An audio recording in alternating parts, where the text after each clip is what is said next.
अकबर का साला हमेशा से ही बीरबल की जगह लेना चाहता था। अकबर जानते थे कि बीरबल की जगह ले सके ऐसा बुद्धिमान इस संसार में कोई नहीं, फिर भी जोरू के भाई को वह सीधा नहीं बोल सकते थे। ऐसा करके वो अपनी लाडली बेगम की बेरुखी मोल नहीं लेना चाहते थे।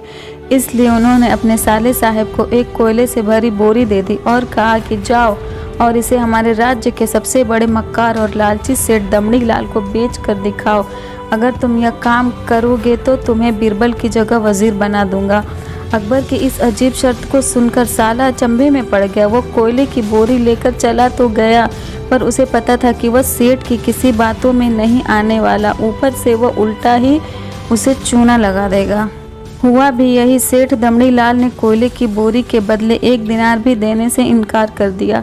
साला ने अपना कोयला लेकर महल वापस लौट आया और अपनी हार स्वीकार कर ली। अब अकबर ने वही काम बीरबल को करने को कहा। बीरबल कुछ सोचे और फिर बोले, सेठ दमड़ी लाल जैसे मक्कार और लालची सेठ को ये कोयले की बोरी, क्या मैं सिर्फ कोयले का एक टुकड़ा ही 10,000 रुपये में बेच आऊँगा। यह बोलकर वह तुरंत वहाँ से रवाना हो गया। सबसे पहले उसने एक दर्जी के पास जाकर एक मखमली कुर्ता सिलवाया, हीरे मोती वाली मालाएं गले में डाली, महंगी जूती पहनी और कोयले को लेकर बारीक सुरमे जैसा पिसवा लिया। फिर उसने पीसे कोयले को एक सुरमे की छोटी चमकदार डिब्बे में भर लिया। इसके बाद बीरबल ने अपना भेष बदल लिया और एक मेहमान घर में रुककर इश्तिहार दे दिया कि बगदाद से बड़े शेख आए हुए हैं जो करिश्माई सुरमा बेचते हैं, जिसे आंखों में लगाने से मरे हुए पूर्वज दिख जाते हैं, और यदि उन्होंने कहीं कोई धन गाड़ा हो तो उसका पता बताते हैं। यह बात शहर में आग की तरह फैली। सेठ दमड़ी लाल को भी ये बात पता चली। उसने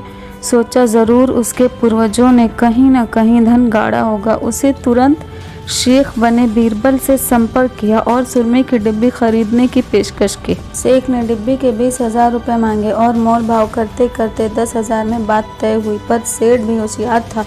उसने कहा, मैं अभी तुरंत ही सुरमा लगाऊंगा और अगर मुझे मेरे पूर्वज नहीं दिखे तो मैं पैसे वापस ले लूँगा। बीरबल बोला, बिल्कुल आप ऐसा कर सकते हैं। चलिए शहर के चौराहे पर चलिए और वहाँ से जांच लीजिए। सुरमे का चमत्कार देखने के लिए भीड़ इकट्ठा हो गई। तब बीरबल ने ऊंची आवाज़ में कहा, ये सेठ अभी ये चमत्कारी सुरमा लगाएंगे और अगर ये उन्हीं की औलाद हैं जिन्हें ये अपना माँ बाप समझते हैं तो इन्हें इनके पूर्वज दिखाई देंगे और गड़े धन के बारे में बताएंगे। लेकिन अगर आप इनके माँ बाप में से किसी ने भी बेईमानी की होगी और आप उनकी असल औलाद नहीं होंगे तो आपको कुछ भी नहीं दिखेगा। और ऐसा कहते ही बीरबल ने सेठ की आंखों में सुरमा लगा दिया। फिर क्या था, सिर खुजाते हुए सेठ ने आंखें खोली। अब दिखना तो कुछ था नहीं, पर सेठ करे भी तो क्या करें।